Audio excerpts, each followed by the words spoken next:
Good morning everyone. আজকে একটা নতুন ব্লগ নিয়ে তোমাদের সামনে চলে এলাম। আজকে হচ্ছে শুক্রবার। সবাইকে অনেক ভালোবাসা ও স্বাগত জানিয়ে আজকে একটা ব্র্যান্ড নিউ ব্লগ তোমাদের সাথে শেয়ার করতে চলেছি। তো ভেবেছিলাম হয়তো আজকে গুড ফ্রাইডেতে ছুটিটা খুব ভালোভাবে স্পেন্ড করব। কেন তোমরা হয়তো জিজ্ঞাসা করবে ওয়াই, এত কি স্পেশাল আছে? না, স্পেশাল বলতে এটা একটা আনএক্সপেক্টেড ছুটি আমাদের কাছে, যেটা আমাদের কাছে কোনো এক্সপেকটেশনসই ছিল না যে আজ গুড ফ্রাইডেতে আমাদের অফিস ছুটি দেবে। বাট আমাদের স্যার সো কাইন্ড, মানে জানি না এতটা মানে ভালো কী করে হয়ে গেল যে আমাদের গুড ফ্রাইডেতে ছুটি দিয়েছে। আর আমি মানে খুব প্ল্যান করেছি, আমাদের বাড়ির সামনেই মেলা হচ্ছে, যে মেলায় যাব, কিন্তু ব্যাড লাক, হাজব্যান্ডের কাল রাত থেকে জ্বর, তো ওটা নিয়ে একটু খুব ওয়ারিড আছি। তো ভেবেছিলাম যে সুন্দর করে ব্লগটা করব, কিন্তু বিশ্বাস করো মানে ব্লগটা আমি ডেফিনেটলি সারাটা দিন কীভাবে স্পেন্ড করেছি ছুটির দিনে বাড়িতে, সেটা তো তোমাদের সাথে আমি শেয়ার করেইছি, কিন্তু নিজেরও কিছু প্ল্যান থাকে যেটা হয়ে ওঠেনি। তো কী আর করা যাবে, তাই সকাল সকাল চিয়া সিড ভেজানো জল খেয়ে ওকে একটু চা দিলাম, বিস্কিট দিলাম, দিয়ে ওকে ওষুধ দিলাম, বললাম তুমি একটু রেস্ট করো। আমি তাই সকালবেলা ফুল টুল তুলতে চলে এসেছি।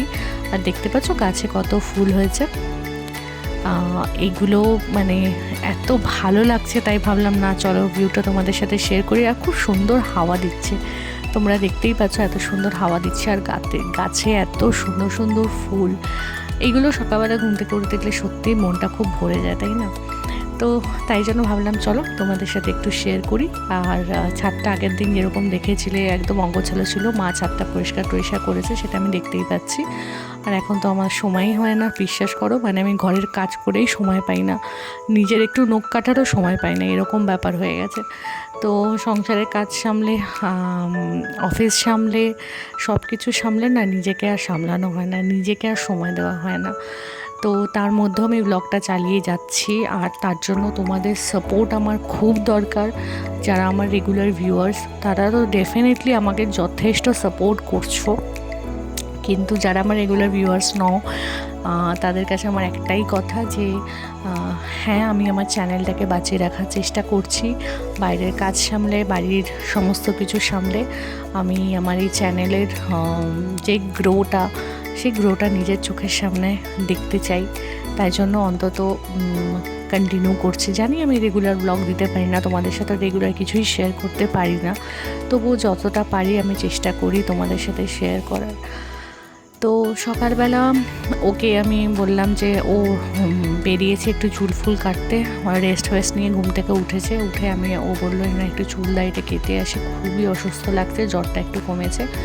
যদিও আমি চাইছিলাম না ও বেরোক, কিন্তু ওর বক্তব্য আমি যদি না যাই, আমি চুল দাড়ি না কাটি, আমাকে নিজেকেই আয়নাতে দেখতে খুবই বাজে লাগছে। তো গেছে, সেই ফাঁকে আমি একটু ঘরের কাজবাজগুলো সেরে নিচ্ছি, কারণ সত্যি কথা বলতে ওর জ্বরটা এমনভাবেই আসে না, 102, 103 এরকম, মানে 104 জ্বরও আমি ওর দেখেছি, যেটা আমি কোনো মানুষের দেখিনি। তো ওর জ্বরটা যখন আমি সত্যি খুব ভয় থাকি। হয়তো এটা খুবই একটা সিম্পল ব্যাপার সবার কাছে, যে জ্বর তো ভাইরাল ফ্লু হতে পারে, আমি চট করে ভাইরাল ফ্লুটাই ভাবতে পারি না, কারণ এরকম ভাইরাল ফ্লু ভেবেই আমি ওর ডেঙ্গুর টাইমটা মানে আমি ও দুজনে ইগনোর করে গেছি। পরে দেখতে পেলাম যে না, ওটা ডেঙ্গু হয়েছিল, তো সেই জন্য আমি খুব ভয় থাকি অন্তত ওর জ্বর নিয়ে। তো কী আর করা যাবে, যেটা হওয়ার সেটা তো হবেই। যদি জ্বর না কমে দেন রাত্রেবেলা যাব আমরা ডক্টর দেখাতে, অন্তত সন্ধেবেলা, সেটাই ভেবেছি। আর ও যেহেতু বাজারে গেছে, বলছে দেখো সানডেতেও বাজারে যায় বলে, হাটে যায় বলে আমার বলে অভ্যাস হয়ে গেছে। তো ও নেই, এই ফাঁকে তাড়াতাড়ি কাজ ফাজগুলো সেরে নিচ্ছি আমি, জানো তো।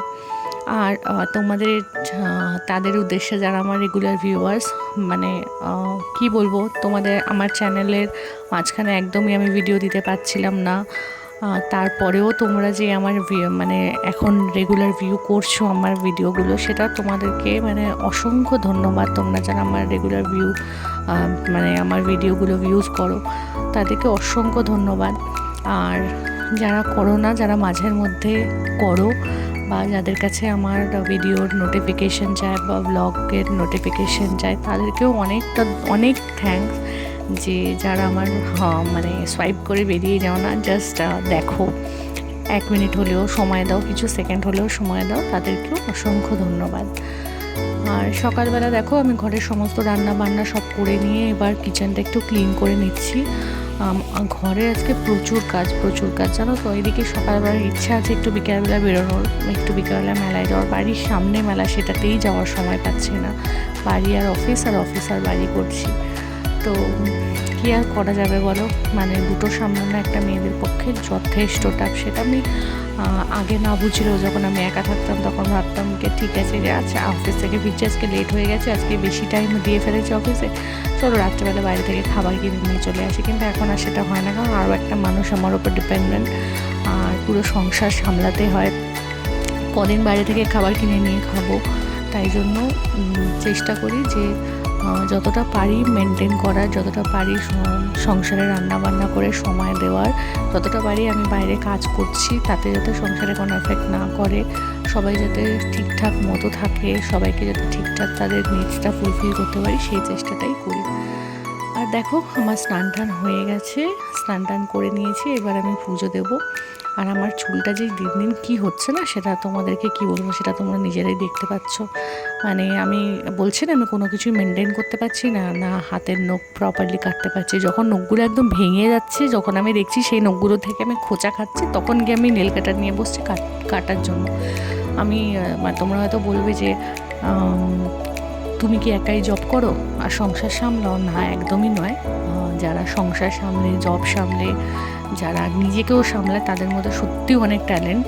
আমিও, আমার মধ্যে অত ট্যালেন্ট নেই, আমি এটা একদম সবার সামনেই স্বীকার করছি, আমার মধ্যে অত ট্যালেন্ট নেই।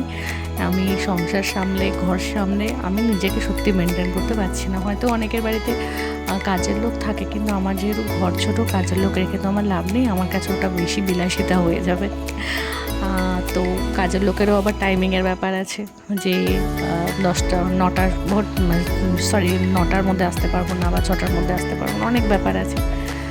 তো এই হচ্ছে ব্যাপার। আর আমি স্নান টান করে নিয়ে পুজো টুজো দিয়ে নিয়েছি, তো এবার আমি ভাবলাম চলো লাঞ্চটা করে নিই।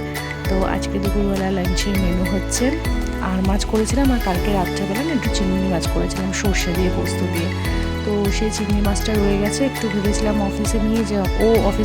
ওর যেহেতু অফিস ছিল, ও তো অফিসে যেতে পারিনি, তাই ভেবেছিলাম ওকে অফিসে দিয়ে দেবো, বাট ও যেহেতু অফিসে যায়নি, তাই আমরা দুপুরবেলা এটা খেয়ে নিলাম। আর সন্ধ্যেবেলা দেখো চা বানাচ্ছে, আজকে মাও ওপর থেকে এসছে, যেহেতু ওর শরীর খারাপ, তাই বললাম তুমিও আসো, একসাথে সবাই মিলে চা খাবো। চাটা খেয়ে নিয়েছি, আর সন্ধ্যে তো দেওয়া হয়েই গেছে আগে থেকে। এবার ওর ব্যাপারটা হচ্ছে কি, আমি ভেবেছিলাম যে সন্ধ্যাবেলা একটু বেরোবো আমরা দুজনে, আর তো বেরোনো হলো না। এবার রান্নার দিকে এসেছি, সেটা হচ্ছে রুটি বানাবো, একটু পরোটা বানাবো, তরকারি বানাবো। কিন্তু নতুন তেলের প্যাকেট কাটতে গিয়ে পুরো তেলটা আমার পড়েই গেছে। মানে আমি জাস্ট তেলের প্যাকেটটা কেটে আমি জাস্ট রেখেছিলাম যে ঢালবো বলে, কিন্তু পুরো তেল পড়ে আমার কাজ কতটা বাড়িয়ে দিয়েছে।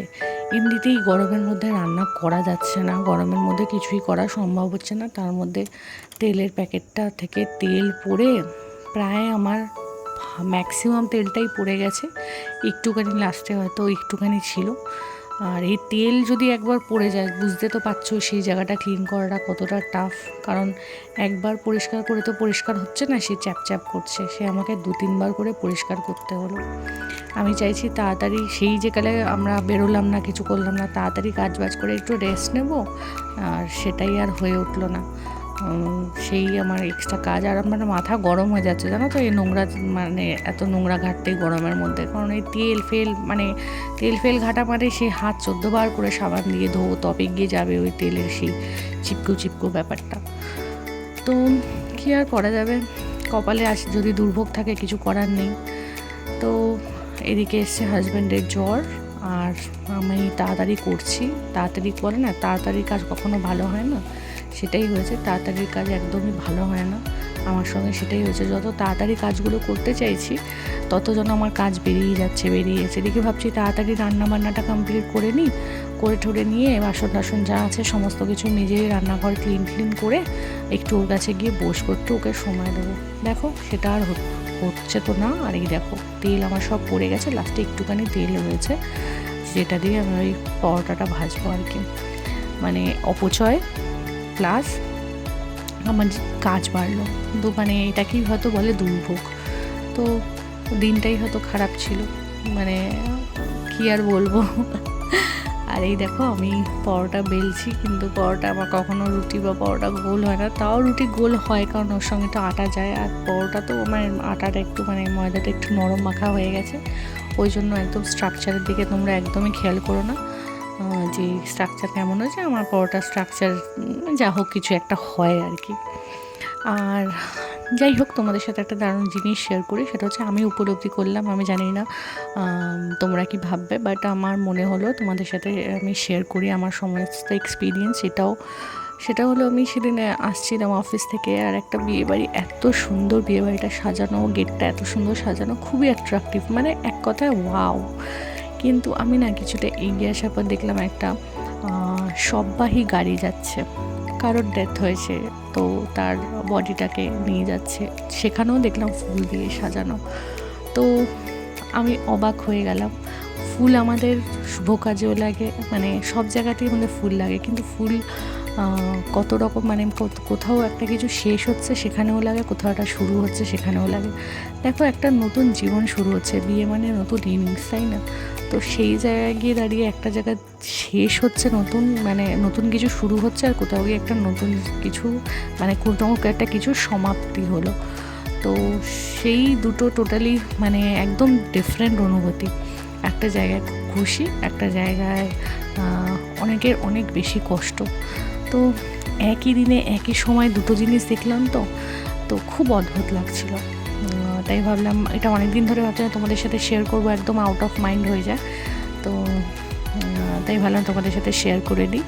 আর এই দেখো হাজব্যান্ডের জ্বর এসছে, কোনোভাবে জ্বর কমছে না। আর ওর মানে মা ওপরে আইস ব্যাগ খুঁজছে, কারণ যতক্ষণ না আইস ব্যাগ দিয়ে আমি আইস দিয়ে দেবো ওকে মাথায়, ততক্ষণ ওর জ্বর নামে না। প্রত্যেকবারই এটা হয়। তো মা আইস ব্যাগ দিচ্ছে, ততক্ষণ আমি জলপটি দিয়েছি। তোমরা বলবো ওষুধ কেন খাচ্ছে না? ওষুধ খাওয়ার টাইম হয়নি, কারণ রাত 11টার আগে ওষুধ খেতে পারবে না। লাস্ট যে মেডিসিনটা খেয়েছে সেটা 5টার সময়, তো সেই জন্যই। আর চলো ডিনার ফিনার করে নিয়েছি, আমি ভাবলাম একটু তোমাদেরকে দেখিয়ে দিই। আমার হাজব্যান্ড এখন একটু সুস্থ আছে, তবুও ওর গায়ে 102 জ্বর, ওর চোখ মুখ দেখে বুঝতে পারছো। তো চলো আজকে ব্লগটা এখানেই এন্ড করছি। সবাই ভালো থেকো, সুস্থ থেকো। আজকে ব্লগটা কেমন লাগলো ডেফিনেটলি কমেন্ট করে জানিও। Tata, good night.